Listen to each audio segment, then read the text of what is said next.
age, there is one member of the weaker sex and one of the stronger. The stronger member does the protecting, looking after the frailer, more delicate partner. Well, as we look in on the Coopers, it's early morning, and the more delicate member of the family is still in bed, tucked under the covers. And the strong one has just gotten up, closed the window, turned on the heat, and is now standing at the foot of the bed. The room's warm. You can get up now, George. Oh. Come on now, dear. It's 7:30. Get up. Oh, I don't think I'll get up this morning. All right, George. You just stay there in bed, and I'll have Mr. Atterbury bring the bank out here. I don't feel good, Liz. I'm sick. I can't go to the bank today. Okay, let's have it. Who are you playing golf with? Honest, Liz, I'm really sick. Well, darling, what seems to be the matter? Oh, well, for one thing, every time I move, I get a sharp pain in my back. Oh, there it is again. Oh, where do you mean, dear? Show me. It's right back here. Oh. So that's where my curler went. Fine place to have a curler. I'm sorry. I lost 2 of them last night. Show me, George, which vertebrae has the Tony? Very funny. Oh, my throat's sore, too. I can hardly swallow. Oh. Let me see your throat. No. Oh, don't be such a baby. Let me see your throat. Maybe I can find my other curler. Oh, my throat. Oh, George, don't pay any attention to it. My throat's a little sore every morning. Yeah, well, that's because you talk so much. Well. Oh, why don't you just go away and leave me alone? Oh, honey, I'm sorry. I didn't realize you felt so bad. Would you like to have breakfast in bed? Well, all right. Just some warm milk and dry toast. Nothing more. Nothing more, huh? I doubt if I can choke that down. Well, you stay under the covers and keep warm. I'll go see about your breakfast. Oh, I feel awful. Oh. Katie! Good morning, Katie. Good morning, Mrs. Cooper. I'd like a tray to take up to Mr. Cooper. Well, is he sick? Yes, he's deathly ill and may be gone before I get back upstairs. Oh, he's got a little cold, huh? Yes. You know how George is. 1 sniffle, he's got the flu. 2 sniffles, he's got pneumonia. And 3 sniffles, he's going to leave his body to science. Men are such babies when they're sick. My first husband, Clarence, was like that. First he thought he had a cold, then he thought he had pneumonia, and then we buried him. Buried him? Yes, he thought he was dead. Oh, Katie. Well, I don't know if George is faking or not. All he wants for breakfast is some warm milk and dry toast. Liz? Yes, dear? I think I could swallow a little coffee to go with that milk and toast. Oh, all right, dear. He thinks he can swallow a little coffee, too. Yes, ma'am, some coffee. Liz? Yes, George? Maybe I could force down a little bacon with that coffee and milk and buttered toast. How'd that toast get buttered?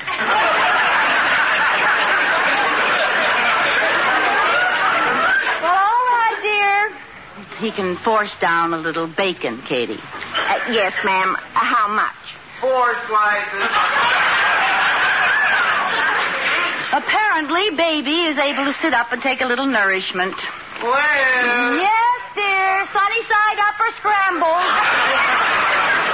Scrambled. George, are you sure you want bacon, eggs, toast, coffee, and warm milk? Aren't you too sick to eat all that? Yeah, you're right, I am. You better forget the warm milk. I thought so.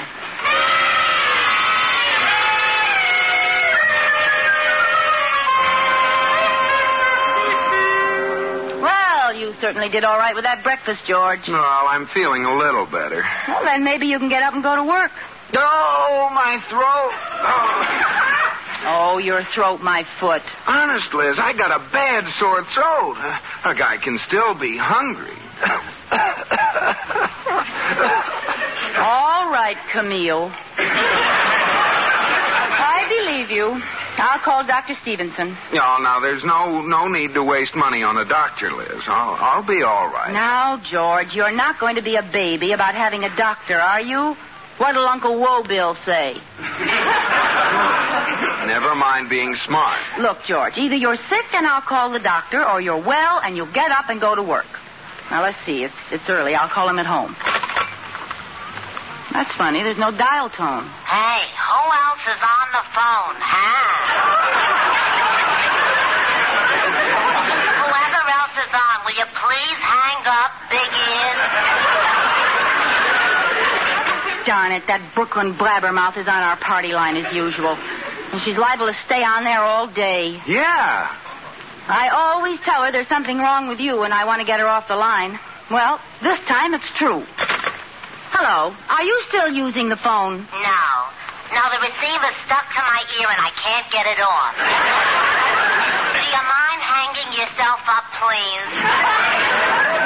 Look, let me use the phone for a minute. It's an emergency. Always with you, it's an emergency. What is it? Were you touching up your hair and ran out of Mercurochrome?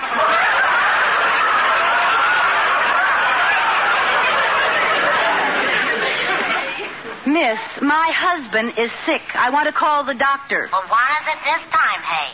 A broken arm like yesterday or a broken leg like the day before? We think it may be his appendix. His appendix? You told me he just had it out last week. What are you going to do, put it back in again? Or has he got it on a string like a yo-yo? Look, I'll ask you once more. Will you let me use the phone? I have an important call to make. Well, I happen to be making an important call myself. I don't hear anyone else on the line. Naturally. I haven't decided yet which important call I'm going to make. Oh. I'll be right back, George. I'm going next door and call the doctor.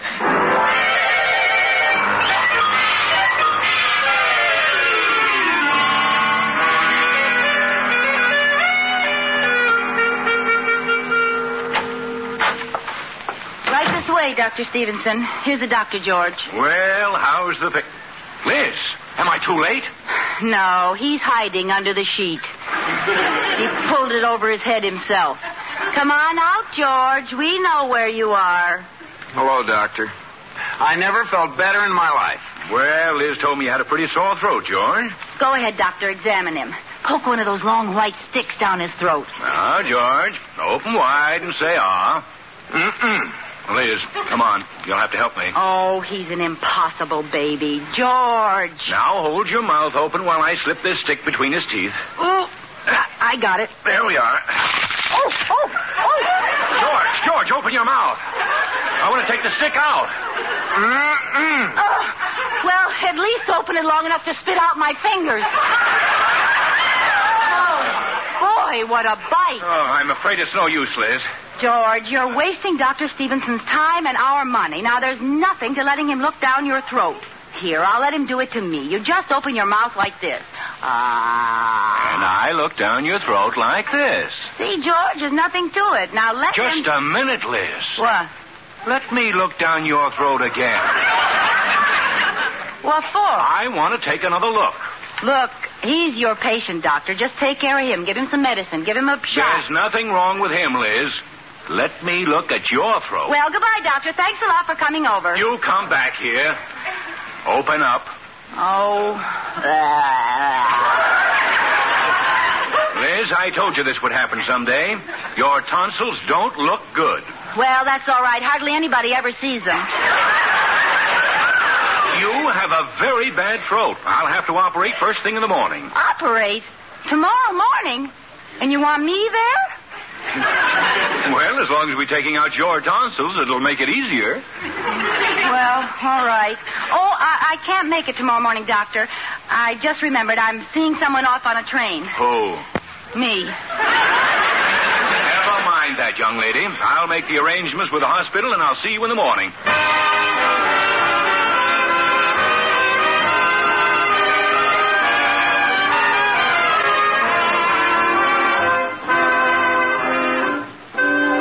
Liz is going to the hospital this morning to have her tonsils out, and we find her in surprisingly gay spirits. Liz, I thought you were going to pack. Why are you sitting on the edge of the bed staring out into space? We'll be late. I was just thinking, George. I've had these tonsils all my life, and this is the first time they've been bad. I ought to give them another chance. They mean well. Now, stop that. They're coming out this morning. Oh, you're so brave with my operation. Would you mind leaving the room, George? I'd like these last few minutes alone with my tonsils. Now, cut it out. Oh, don't say that in front of them. Are you going to pack, or shall I pack for you? I'll pack. Let's see, I'll take my, Oh, dear. Call the doctor. I can't go to the hospital today. Why not? I haven't got a thing to wear. Now, Liz. But, George, all I have is that old bed jacket I wore last year when I had my appendix out, and all the nurses have seen me in it.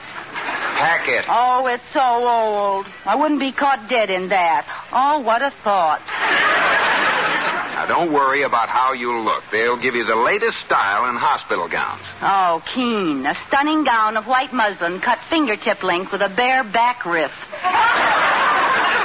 Come on, quit stalling. I'm not stalling, George. Honest, I'm dying to go to the hospital. Oh, I said it again.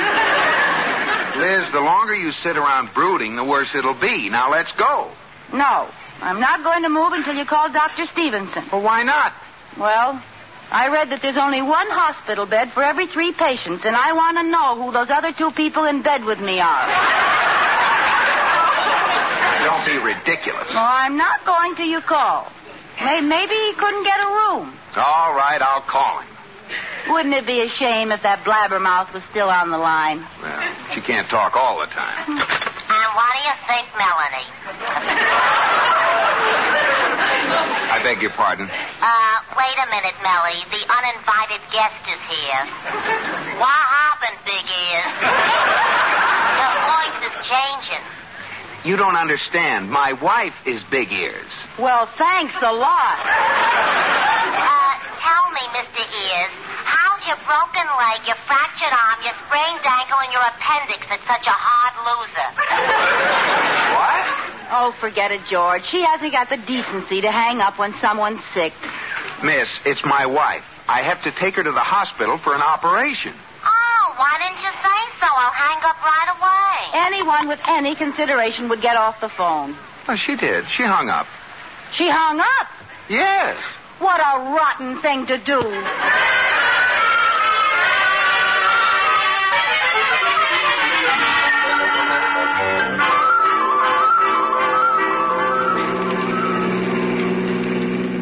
George, don't drive so fast. I'm getting you to that hospital. We're late.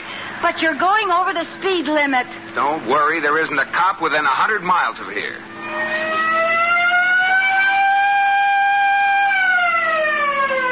No cops, huh?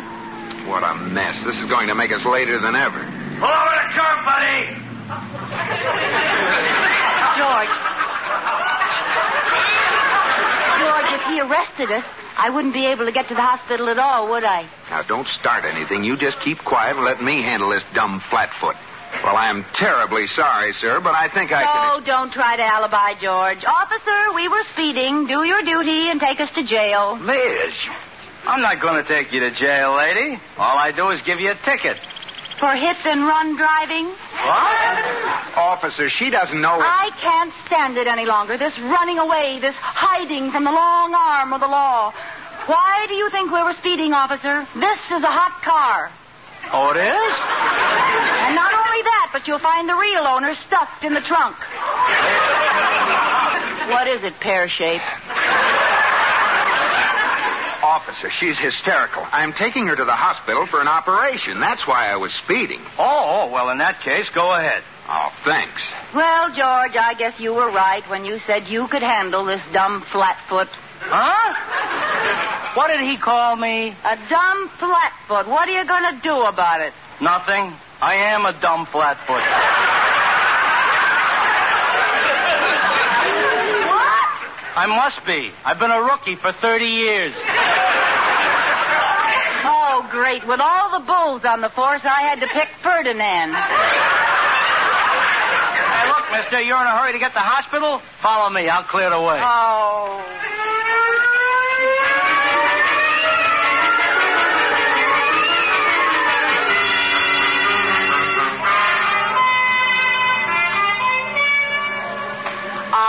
Mr. Bunker. Take room 602. Your doctor will be up in a minute. Now then, what can I do for you? Oh, nothing. We're just browsing.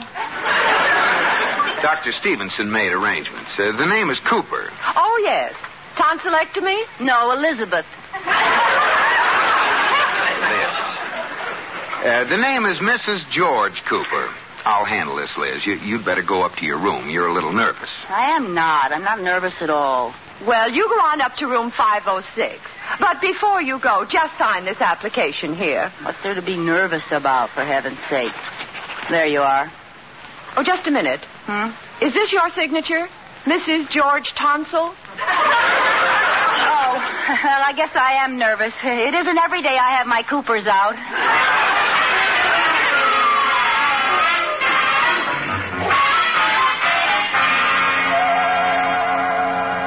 Well, honey, this isn't too bad. It's pretty cozy for a hospital room, don't you think?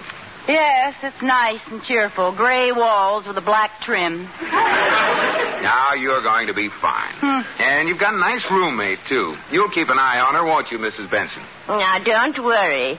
I'll keep her spirits up until she goes.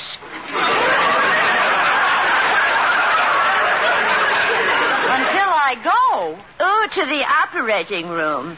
And I'll be waiting for her if she comes back. Tell me, Mrs. Odell, how's Digger these days? Well, my name is Benson. Oh. She means well, Liz. How's the bed, honey? Comfortable? Oh, yes, soft as a feather. See? Well, it's healthy to sleep on a hard mattress. Oh, sure. You want me to crank up the foot of the bed a little higher? No, thanks. It's all right. Don't bother. No, it's no bother. Don't fight it, dear. Visitors will crank your bed up every time. Say when, Liz. Oh, that's fine, George. Thank you, George. When, George?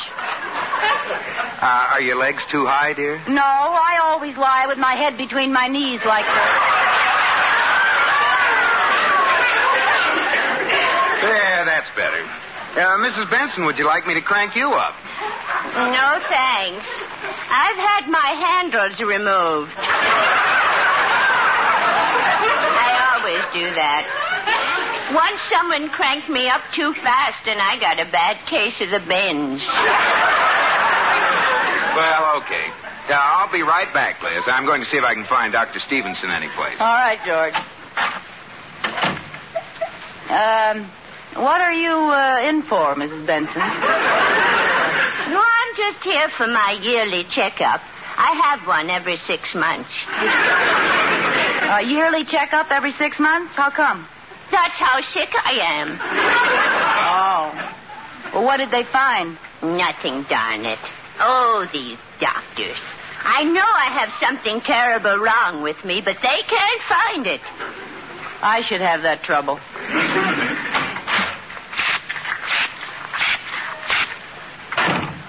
What was that nurse spraying? Sweet air to keep the room smelling nice?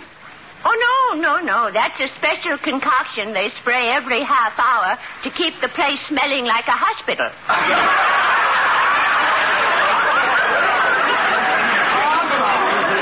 That's how they do it. Tell me, dear, what have you got? I have to have my tonsils out. Oh, tonsils. Why, there's nothing to that operation. It's very minor. Yes, it's nothing at all. Did you have more than one doctor check them? Well, no. Well, they're your tonsils. But if I were you, I'd have at least 2 other doctors check them. Oh, well, Dr. Stevenson is one of the best men in the city. Once you're on that table, it's so long, Charlie. Well, he did take just a peek. I had this identical conversation with the woman across the hall in 509. Have 2 other doctors check, I said, but she wouldn't listen to me.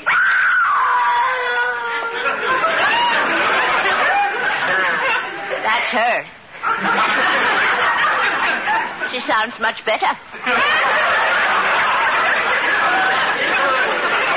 Better? compared to this morning, she's laughing. That does it. I'm getting out of here. Where'd they put my clothes? They keep them in a locker down the hall. Well, I'll find them. See you later, Mary Sunshine. Honey. Yeah? Hold your gown closed. Oh. Where would that locker be? Just a minute here. What are you doing out of bed? Well, I'll tell you, nurse. Being in bed all day makes you want to sort of get up and jump around. Yes, well, you shouldn't be jumping around in your condition. Now, you go right in there and get back in bed. Oh, wait a minute. Not in there. That's the wrong room. No, it isn't. You're Mrs. Johnson, aren't you? No, I'm, is Mrs. Johnson having her tonsils out? No, Mrs. Johnson is almost ready to go home. Shake hands with Mrs. Johnson. You're certainly acting funny. I'll have to ask your regular nurse about you. Oh, well, I'll be all right now. Oh, good. Now, get in bed. Yes, there we are. Now, I have a visitor for you. Oh, wait a minute. I don't want to see any visitors. Oh, nonsense. I'll bring him right in. Oh, great. If it's Mr. Johnson, he's going to have a surprise of his life. Here we are, Mrs. Johnson. Here he is.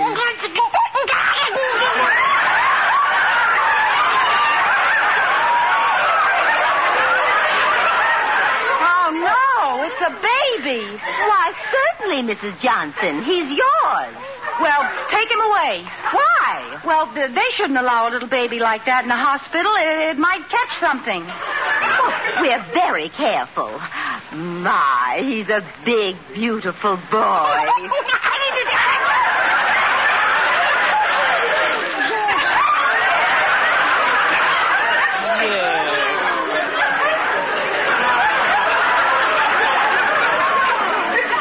And his hair is red, just like yours. Now, where would a baby like that get a henna rinse?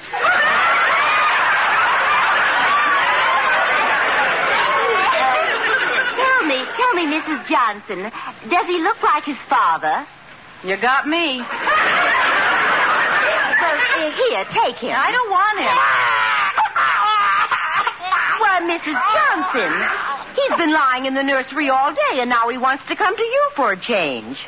Well, why didn't they do that before he left the nursery? Look, nurse, he's cute, but I've got troubles of my own. Well, I'm sorry, but I have other things to do. I'll be back later. Here. No, wait a minute. Oh, this is swell.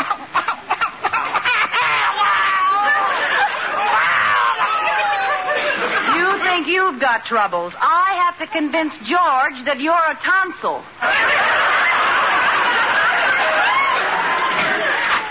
Liz, there you are. What are you doing in here? George, before you start anything, I've got something to tell you. Liz, a baby?